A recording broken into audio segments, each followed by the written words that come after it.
Terima kasih Anda masih bersama kami. Bagi Anda yang baru saja bergabung, berikut berita utama hari ini. Dampak banjir 2 pekan di Tambakrejo, Kota Semarang. Warga mulai alami gatal-gatal. 3 perampok diamuk massa usai menyekap seorang lansia perempuan di Brebes.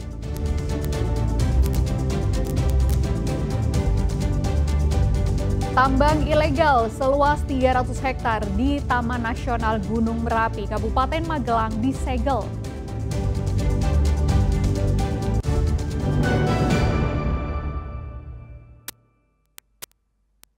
Seorang wanita tercebur ke sumur sedalam 15 meter di Klaten. Proses evakuasi korban dilakukan oleh petugas gabungan dengan menggunakan teknik vertical rescue. Wanita lansia bernama Lasmi di Desa Tulung, Kabupaten Klaten harus dievakuasi tim penyelamat usai terjatuh ke dalam sumur pada Sabtu pagi. Petugas menggunakan teknik vertical rescue untuk mengangkat korban dari meter. Evakuasi sendiri membutuhkan waktu sekitar 40 menit. Korban akhirnya berhasil dikeluarkan dalam kondisi selamat.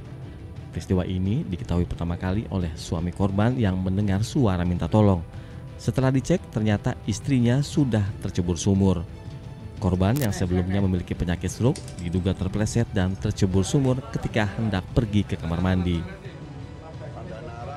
Jam 4 itu suaminya bangun, terus kok tahu-tahu kok ada sandal di pinggir sumur dan ada orang minta tolong. Jadi tahu-tahu itu ya pokoknya kalau suaminya sudah ada di dalam sumur, si ibu itu kan. Ibu-ibu cemplung di sumur. Kondisinya masih hidup dan tadi proses evakuasi terus kita medis dari Puskesmas Bidan Desa dilanjutkan dibawa ke rumah sakit. Selanjutnya korban dibawa ke rumah sakit di Kabupaten Boyolali untuk mendapat perawatan medis. Krisna Agung melaporkan dari Kabupaten Klaten. 3 pelaku perampokan dan penyekapan terhadap seorang lansia perempuan di Kecamatan Banjarharjo, Kabupaten Brebes ditangkap. Ketiganya sempat diamuk massa yang kesal dengan aksi para pelaku. 3 pelaku perampokan dan penyekapan yang beraksi di Desa Cikakak, Banjarharjo, Kabupaten Brebes ini tertangkap warga dan polisi usai beraksi. Ketiganya pun langsung menjadi sasaran amuk warga yang kesal dengan aksinya. Peristiwa ini berawal saat kawanan perampok yang mengendarai mobil melihat Puastiah, seorang lansia berumur 75 tahun sedang menjemur pakaian di depan rumahnya. Modusnya, pelaku berpura-pura menjadi teman anak korban dan mengajaknya ke dalam mobil. Saat di dalam mobil, korban justru disekap. Kalung emas dan uang sebesar Rp150.000 diambil pelaku. Saat diturunkan, korban lalu berteriak minta tolong hingga mengundang perhatian warga yang akhirnya berhasil melakukan pengejaran dan menangkap kawanan perampok. Pelaku ini itu berpura-pura kenal dengan anak korban, sehingga korban ini dirayu untuk diajak ngobrol di dalam mobil. Pada saat diajak ngobrol, tanpa disadari oleh para korban, itu diambillah kalung liontin dan juga uang sebesar Rp150.000. Kan untuk korban ini usianya 75 tahun, jadi merasa tidak sadar. Kemudian 3 orang pelaku ini, yang satu mengawasi di luar, yang 2 orang itu eksekusi di dalam. Setelah korban itu diambil liontin dan juga uangnya, kemudian diturunkan. Ketiga pelaku yakni Johannes, Edwin Hanover, dan Denny harus menekam di sel tahanan Mapolres Brebes dan terancam hukuman kurungan 9 tahun penjara. Sugihartono melaporkan dari Brebes. Usai sidang paripurna pemakzulan Bupati Pati dibacakan, Sudewo mengimbau massa pendukungnya untuk tidak gelar acara selamatan. Ia berkomitmen akan bekerja lebih baik. Sidang paripurna pemakzulan Bupati Pati yang berlangsung selama 4 jam akhirnya memutuskan untuk menolak pemakzulan Bupati Pati Sudewo. Dari 7 fraksi yang ada di DPRD Pati, hanya fraksi PDI Perjuangan yang menyetujui pemakzulan. Sementara sisanya, yakni Gerindra, Golkar, P3, PKB, PKS, dan Demokrat, memberi rekomendasi perbaikan kinerja. Fraksi PDI Perjuangan menghendaki agar Pak Bupati Pati dimasukkan. Ya. Akan tetapi ada 6 fraksi, ya. Ada Gerindra, P3, kemudian PKB, Demokrat, PKS, dan Golkar menghendaki agar Pak Bupati ini diberikan rekomendasi berupa untuk perbaikan kinerja Pak Bupati ke depan. Karena Pak Bupati tadi juga sudah menyampaikan pendapatnya bahwasanya beliaunya akan memperbaiki kinerja beliaunya ke depan. Putusan pada Jumat sore itu menimbulkan kekecewaan bagi masa pendukung pemakzulan Bupati Pati. Mereka memblokade jalur Pantura. Akibatnya, arus lalu lintas sempat macet setengah jam sebelum akhirnya lancar kembali. Selain itu, ribuan massa juga mengekspresikan kekecewaan mereka lewat konvoi di jalan-jalan protokol.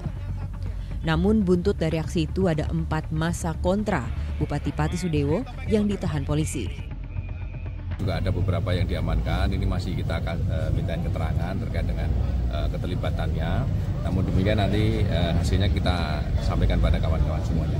Kalau sudah terang benderang terkait dengan tindak pidananya. Tapi memang ada 4 yang diamankan ya? Dan? Ya. Sementara masih kita data, ya. Ini kami belum dapat informasi dari Satgas Gakum, tapi kalau sudah jelas nanti kita sampaikan. Sehari pasca hasil paripurna Pansus Hak Angket Pemakzulan Bupati Pati, Sudewo nampak menghadiri salah satu kegiatan ex-Bakorwil Jateng.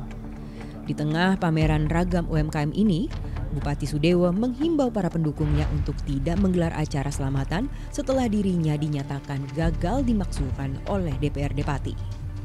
Ia meminta semua pihak tetap tenang dan fokus bekerja untuk daerah. Bersama Pak Wakil Bupati akan komit untuk peningkatan kinerja, maka segala sesuatu yang menjadi materi dalam pansus itu sebagai koreksi atau introspeksi pemerintah. Himbauan untuk pendukung yang jenengan Pak? Ya, saya menghimbau kepada semua pendukung kami untuk selalu bersyukur dengan cara mengajak semua pihak, semua orang bersatu dan bergandengan tangan, ya.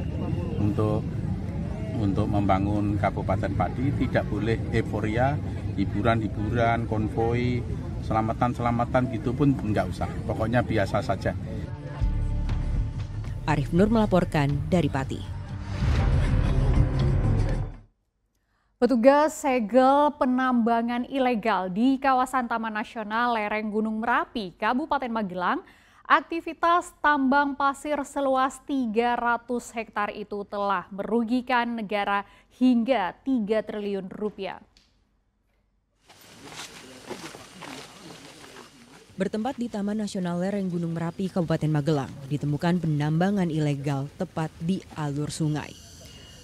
Dalam operasi tim gabungan Bareskrim Polri, Dinas SDM Jawa Tengah, dan Polresta Magelang ditemukan sejumlah alat berat dan truk pengangkut pasir. Total tambang pasir tanpa izin ini seluas 300 hektare dengan nilai kerugian mencapai 3 triliun rupiah. Kebetulan posisi ini adalah di dalam kawasan Taman Nasional. Kurang lebih Taman Nasional ini kan 6.000 hektar, kemudian terlihat bukaan kurang lebih 300 hektar. Oleh sebab itu kami coba melakukan penegakan hukum. Kami temukan 5 ekskavator, kemudian 1 dump truck sebagai alat angkut. Sekarang kami amankan kurang lebih 39 depo yang menampung dari 36 titik. Rekan-rekan ketahui kurang lebih kerugian yang uang yang beredar untuk 36 titik penambangan ini kurang lebih 3 triliun. 300 hektare itu dibagi dalam 36 titik lokasi tambang pasir ilegal. Diduga aksi ini sudah berjalan selama 2 tahun terakhir dengan penghasilan 31 juta meter kubik. Pihak SDM akan mengaji ulang wilayah sehingga menghindari kegiatan ilegal serupa. Kami akan melakukan masukan kajian mengenai permasalahan ini secara teknis nantinya untuk bagaimana memberikan solusi terhadap kegiatan-kegiatan ilegal ini mengarahkan pada lokasi-lokasi yang memang bisa diizinkan dan yang tidak bisa diizinkan sesuai ketentuan peraturan perundangan tentu tidak bisa kami lakukan. Meski telah menyegel lokasi tambang ilegal, polisi belum menetapkan tersangka karena dalam proses penyelidikan. Wahyu Diono melaporkan dari Kabupaten Magelang.